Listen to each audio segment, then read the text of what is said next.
Pokot kuona ito ici no irathie na mbere kuhithukira ikari mwena uyu. Aho no wagagu nĩ cigomeire ikari a Pura kaunti-inĩ ya Samburu ya ithũĩro kũrũmĩrĩra ciĩko cia ica ikuhĩ cia njũragano ya mũndũrũme wa mĩaka 25 na mũrũwe wa mwaka ũmwe na nuthu.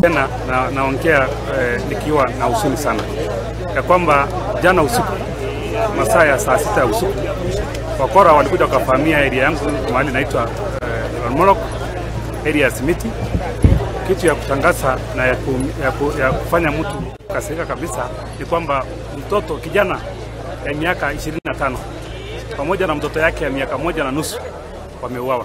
Ona thutha wa ministry ya ugitiri kwirira ikari ya ugitiri mukinyaniru ndiri yahingia ciraniro ciao kuona ugitiri wa kaunti eno no urathie na mbere kuhotoma makiria. Na nimekuja kupiga press pali Kindiki alikuja akaongea hapa ya kwamba nitapata usalama.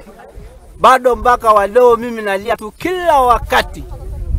Mimi ni Mkenya, niko na citizenship, nalipa kila kitu kwa ile zile sote ambaye Mkikuyu analipa, Mjaluo analipa, Mnandi analipa. Kwa nini mimi napigwa kila wakati kama wewe ndio uko hapa?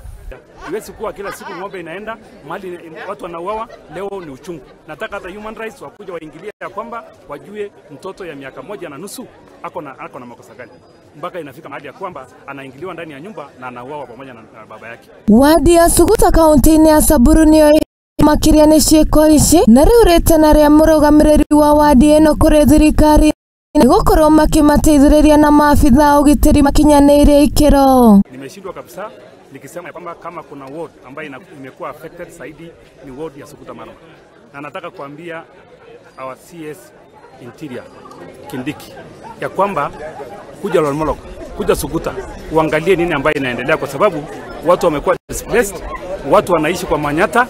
Wale ambao kidogo ambao wameenda kuishi kando kando ndio wao wanaenda kufahamiwa sasa, kwa sababu wale ambao wamekuwa IDPs wameogopa kufika pale kwa sababu ya NPR kuchunga hawa. Mimi nakuomba rais, jaribu sana uniletea usalama. Ngirifuatira Muthingi TV, rĩtwa rĩakwa nĩ Wanjirũ wa Maina.